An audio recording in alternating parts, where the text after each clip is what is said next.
various the security requirements across the life cycle of identity management. Let's look at this. Now come to audits, right? Audit typically of identity management, if you really look at it, again follows the traditional kind of methodology, which is, as we see here, you got the plan, scope your audit, execute your audit, report, and follow up. Anybody who is not auditor, if you want me to explain this, I can quickly do that. Is that okay? Is it fine? So that typically you are trying to get an assurance from the auditor, who is a competent, professional, independent individual, who is going to give you an assurance saying that yes, whatever is supposed to be in terms of the internal controls in the system are assured. When we come to that, this is the kind of process that we follow. So what I'm going to do is, what I'm going to discuss through this session, wherever feasible, I'll try to map the various phases right across. Okay, let's now start. How do you define identity and access management? How do you define? Well, what we have done is, in fact, when we have been working with identity management, we learnt it the wrong way. Because when we really started about 17 years back and trying to look at identity management in systems, so we hardly could know, what it was, and we took quite a lot of time to really understand all that. And what we're trying to say is, okay, there was something called the system administrator as the login ID. So we'll say, okay, this gentleman is there and he is very much using this password and it is kept secure. But the login ID is super admin. Okay, so I said, fine, go ahead. As we went along, we have recently been realizing that in between what we thought we had learned needs to be completely unlearned. Because let's look at today. Where all does your identities float? How many of you have Gmails? I don't need to say that. I'm sure all of you have that, right? Facebooks, right? Twitters, right? Now comes the serious part. How many of you in your organization, you or your people, have internet banking accounts? Official internet banking accounts. Okay. Now, if you see, the bank provides different layers of access. You could be a preparer, or it could be an authorizer and an approver. There are various categories which each bank has its own connotations on that. Now, if you really look at it, they have a pretty good authentication mechanism. Most of them have a pretty good authentication mechanism. But if you really look at off late, what's happening is, it is more and more getting controlled by the digital certificate files. Now, how are digital certificates handled? We'll see that. Go on to understanding that does the organization or should the organization take charge of managing official identities on Facebook, on social media, on something like internet banking? What should we do about it? I have an administration department which takes care of all the identity and access management. So what do you think should be their role? Or it should not, if let us say you are in part of the department, you said that's not within my scope. How many of you say that? This is not within my scope. Is it currently included in scope? The managing of the digital identities in the officially sponsored or officially permitted accounts on the internet. It could be something like the CMIE, you could have access to any of the departmental sites like e-filing, right? How much of it comes under the identity management as of today? Any perspectives on that? Other than banking, nothing else. Because banking obviously has its value perspective. Yes, increasingly using. It's not controlled. It's not controlled. Exactly. Any other perspective? What about e-filing sites? E-governance sites? See, you have a slight problem with these e-governance sites. They'll give you one ID or two ID per organization. Now, you could have 10 people in the organization who are filing. So how do you manage that? Is it managed, or is it managed by the individual himself? Okay. From our experience, we have seen so far, it is the individuals who manage it. Now, so therefore, we have been trying to define ourselves. How should we define in terms of an auditor's approach, identity and access management? This may not be complete. Please do feel free to correct me, but then this is what we have learned, deals with managing access to identity-driven access control to information assets. When I say information assets, the whole lot comes in there, anything to do with information. Using process-based, systematic, automated approaches. Now, why am I saying process-based and why am I saying systematic and especially automated approaches? We were looking at the Internet of Things yesterday, right? And I'm sure all of you enjoyed what was being said there, right? There's a whole lot of things which was being said there. Said, okay, your car will talk to another car and whatever, you have to talk your gate and it will open up your AC or whatever, right? You understand the logic behind it. Now, if your car were to talk to the wrong car, how do we manage identities in these cases? So we clearly see it can't be done manually, obviously, isn't it? So, future, I don't think we can have anything except an automated system which is going to ensure there are no errors. But it has its downsides. We'll come to that. Now, this is where the key lies, where the auditor can really contribute and try to really align everybody's language. The big problem is if you prepare an audit report, it could be for the technical management. You need to be different in the way you word your report. It could be for an external regulator. There could be a format which he gives you, says, this is what I want you to do. It could be for the management, where again you need to talk a completely different language. And we are talking about the subject of identity and access management. So when you are doing that, do we understand their perspectives? So that is where comes in the importance of ensuring alignment with business risk, management expectations, and thereby ensuring security, privacy, and trust. This is not something that we have, completely come out. We have been taking from various models like the COSO, the COBIT, and that is where we arrive at this. Okay. Let's take a traditional approach. What used to be, good old days, as we say. Oh, we had subjects and we had objects, right? There were users or systems which would need access to various system resources. So that's that simple. It's still that simple, but then the only thing, the complexity has really gone about in terms of who would you put in the boxes. Okay. This was clear. There were defined perimeters. If you had gone to a bank 20 years back or 15 years back, or whenever there was TBM, total bank mechanization, you are very clear, unless you enter that physical premises, there is nothing you are really talking about beyond that, right? So you had to enter a physical premises to really do something. And not to define hard, logical perimeters. Assets were very clearly known what you are trying to do. Users were very clearly known. You say, they were generally employees. Then you had, access was possible within the perimeter, access was within office hours, right? And we call them the good old days as auditors. Because now when you really get into the subject of auditing identity and access management, in an environment which has pretty diverse systems, diverse users, we are getting into a completely different scenario. Let's look at. So the questions that really get raised are, who are the subjects and the objects? As auditors, when we start our audit, do we have a very clear understanding of this? Second, who requires access to what and why? Is it properly documented? What documents do we trust?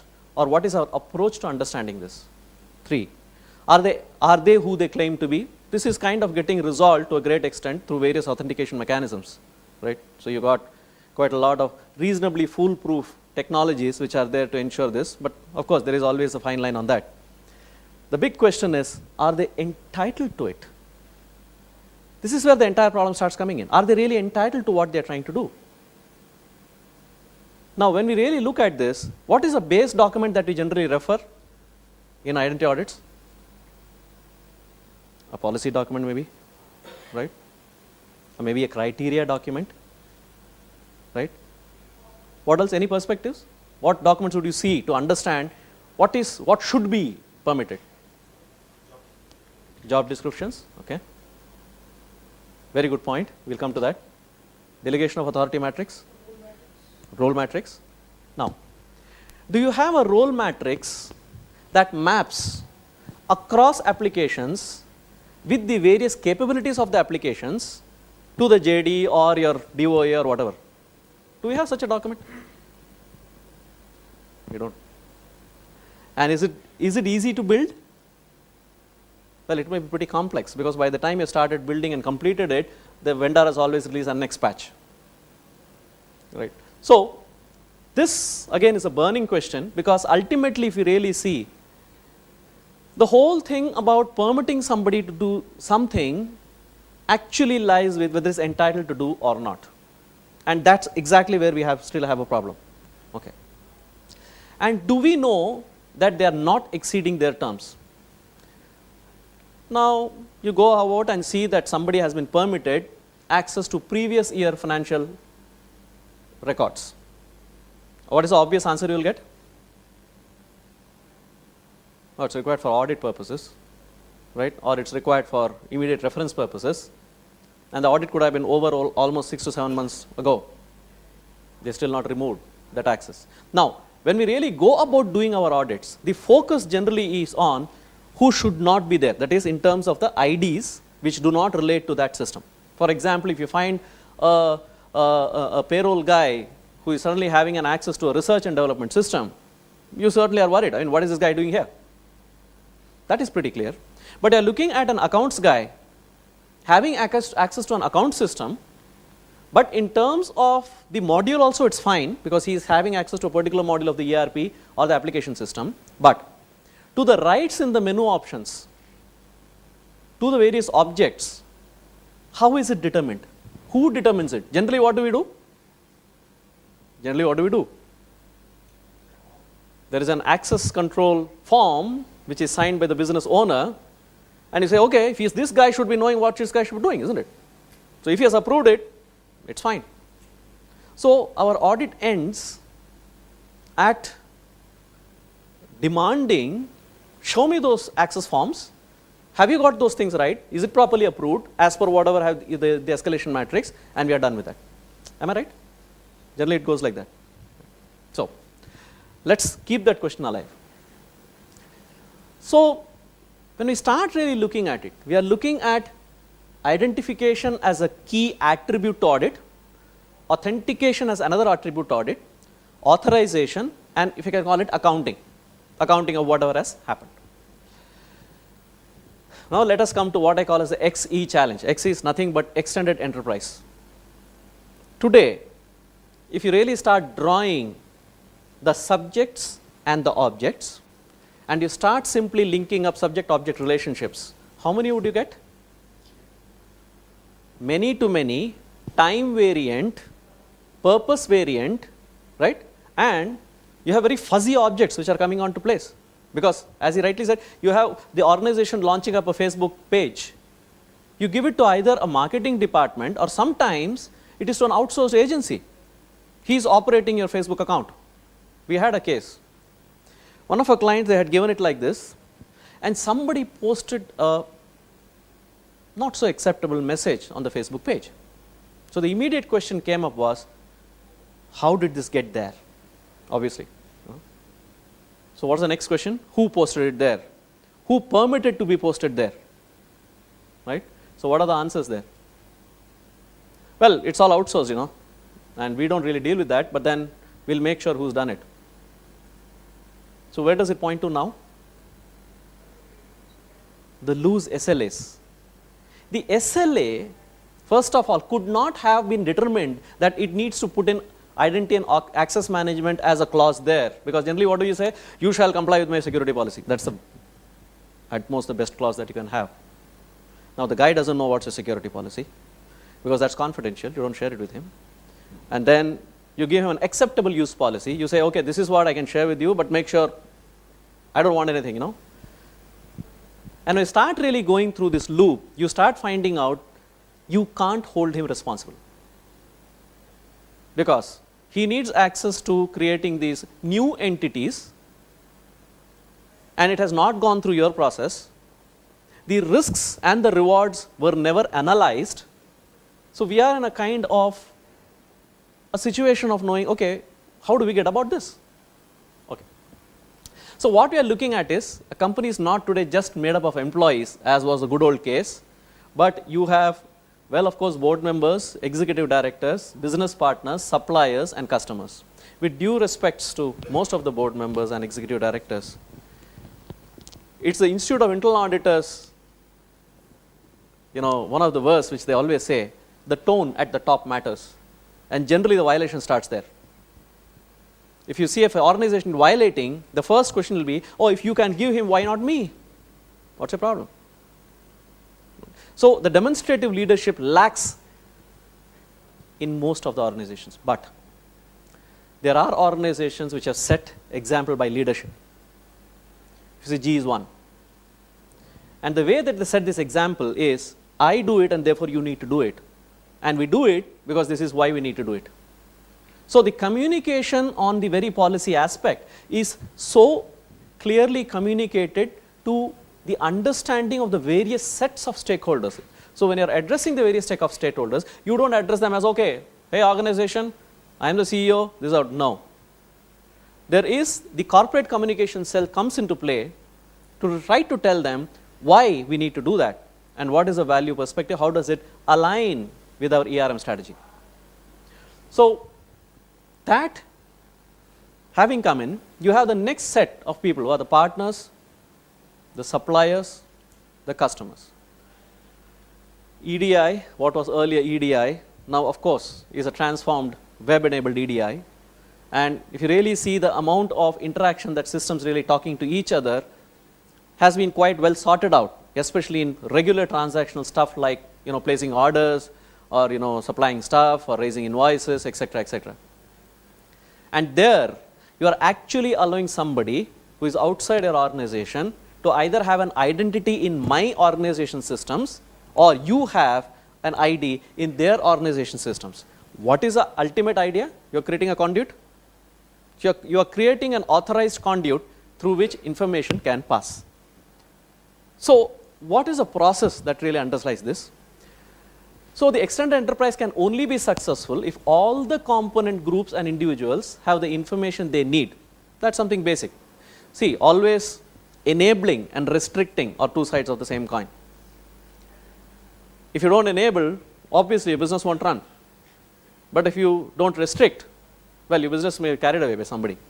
So we are looking at how do we make sure that first of all it has to be more on the enabling. So this was in fact way back in 2003 that Burton and this other guy thought about this, and they said you need to look at, yes, we need to look at enablement certainly, but we need to also make sure when it comes to the trust foundation of this, are we ensuring that it is aligned with our risk appetite and is it aligned with what we need to do? Having said that, let's look at the challenges. I don't need to tell you this, we have discussed enough in these 2 days, fungible endpoints. You got newer and newer devices and you don't know which device is talking to which device. So that's something which is happening. Internet is becoming the key carrier. Interfaces with the external systems is common. Users now include practically everyone. You have the organization, instruction, data paths, quite a lot of them coming in there now. So what is it like today? You can please add to it or whatever. Let's take this. These are your subjects, the management, the employees, and as we call as the privileged users. Who are these privileged users? Administrators, application administrators, system administrators, who have privileges of creating new configurable parameters, whether in your application or across your various platform layers.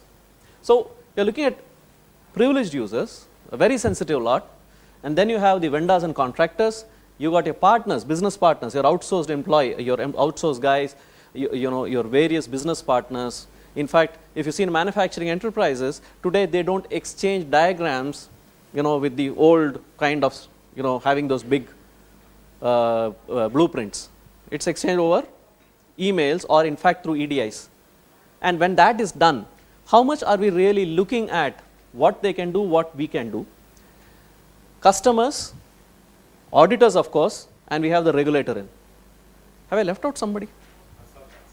Sorry sir? Consultants. Yeah, consultants, of course, I call them partners and vendor, contractor, they come into that category.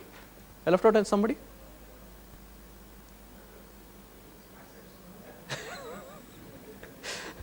Actually, that's true. Unfortunately, you have those uninvited guests who are obviously trying every time. See, it's very simple. If you are offering something luring and lucrative, I would be there. It's a law of very natural attraction. So this is something which we are trying to deal with as outside the box scenario. Okay, what is it that we are trying to protect? What is it that we are trying to protect? See, if you really look at it, again, this is not complete. This can only be somewhat, mapped. You can keep on adding whatever you want into this. But let's look at it. Or your transactional systems, your ERP systems, your CRM systems, SCM systems, etc., and your file servers. In the previous session, you were just talking about the common spaces. The common spaces are the most common and generally not really very well regulated. So I've seen organizations which have a departmental level common space wherein they put in quite a lot of stuff. But then who has access to what? There is no digital rights management system or anything that really in place. So how do you manage the file servers, your database access and tools, physical attendance? These are generally outside the regular IAM audits.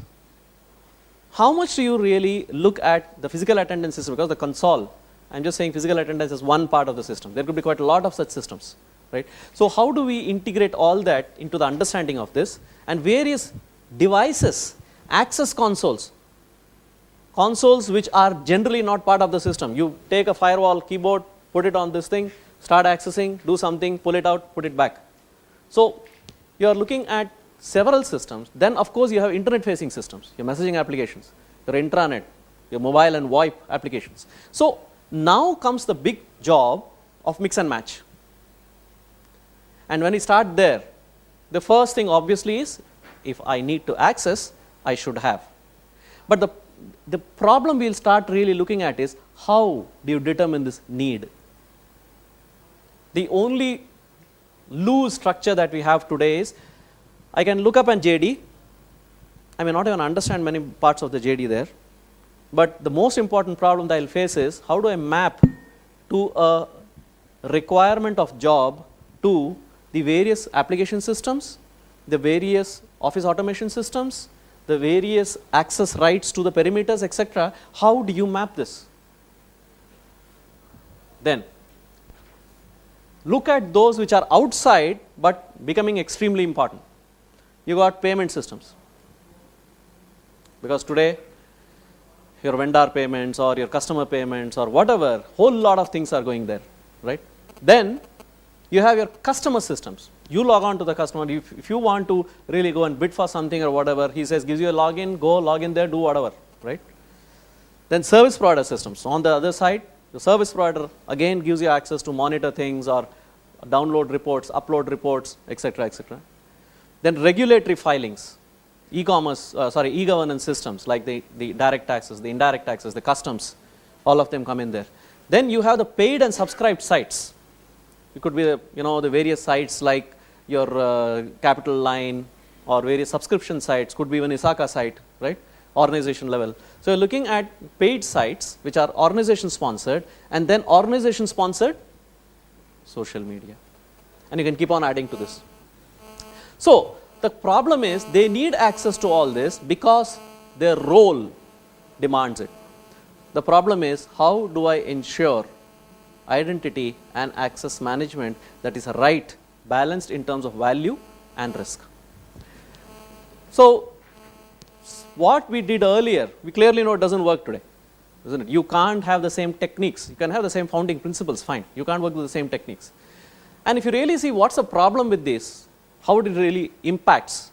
Let's take the management. Management receives a security report, right? The moment you have an identity attack, it is very serious business. It is very serious. You know the Sony PlayStation attack, what happened, right? Now they're still trying to struggle to come out of it.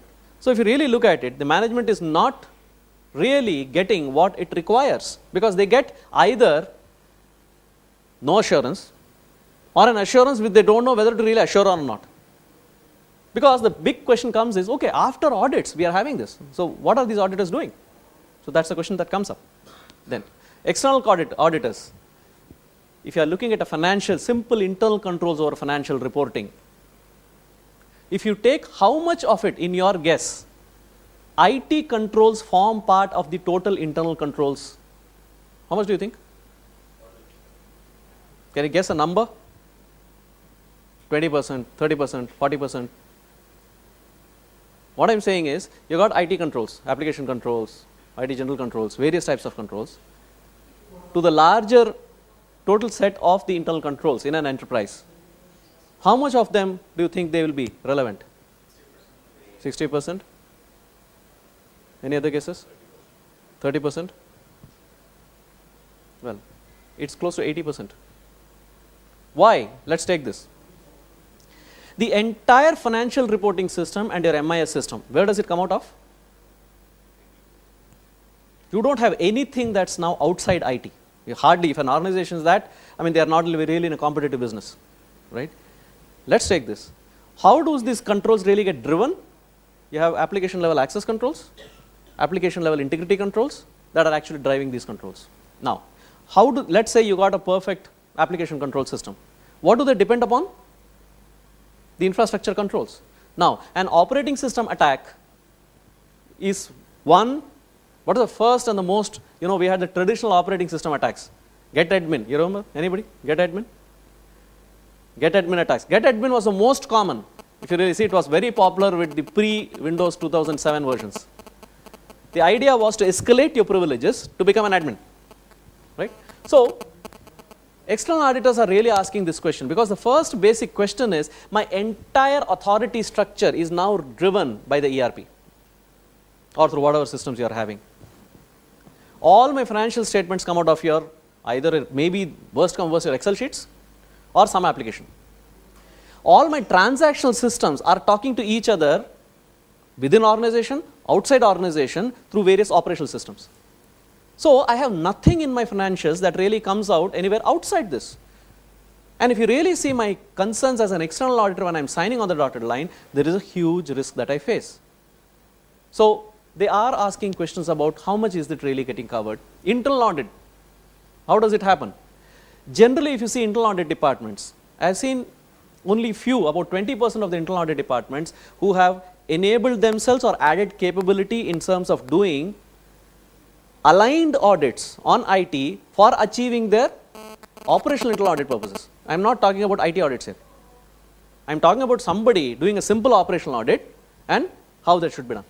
So they have a problem there. Technical auditors, let's say somebody is doing a firewall audit or somebody is doing a Windows, SOD audit or a SAP SOD audit. How do they do that? They are actually within a window which is defined and they are just looking through that. So the problem is the attackers really know that's how things are happening and they're trying to explore possibilities of those interface issues. So what do we do now? So we are looking at need for governance based approaches which will enhance the audit effectiveness for GRC. Now I'm going to just quickly take you through this. Some of them are technical but all of them are pretty reasonably understandable. First thing that comes up really, if you see what we are looking at, is the various components of an IAM audit. One is the user provisioning. How do you provision users with what they need? It could be any of those objects that we discussed earlier. Then how do you determine the role and the privileges? I am talking now about systems audit. You are sitting before an application audit or you are sitting and doing, let's say, a platform audit, an OS audit or a DB audit. How do you determine roles and privileges? How do you determine user authentication? As I said, that's reasonably well sorted out, but there has been a large move over years to consolidate the multiple identity identity authentication systems through SSO. How many of you are on SSO? Single sign-on? Okay, few of you. Now, if you take the single sign-on, there's a huge problem surrounding single sign-on. What's the obvious thing that we always say, the weakness of single sign-on? Single point of failure, isn't it? Single point of failure, because earlier I had to really go to disparate systems and hack them. Today I have one point. If I hack it, I have complete passport access, right? So we'll see that authentication mechanism do matter a lot, and while the mechanisms per se are robust, but the way it is administered and governed doesn't really impart to that. Then identity access administration. how do you go about day-to-day work? So typically if you see, when access audits get performed, either they are too technical, which is at a very narrow approach, or they are at a very surface level where you depend upon somebody to give you a report. Is there any other perspective that you have? Okay. So the problem that we are trying to now sort out is, do we have a solution for narrow ad hoc approaches which are ineffective, inefficient, and misses the big picture? That's a problem. We all thought that public sector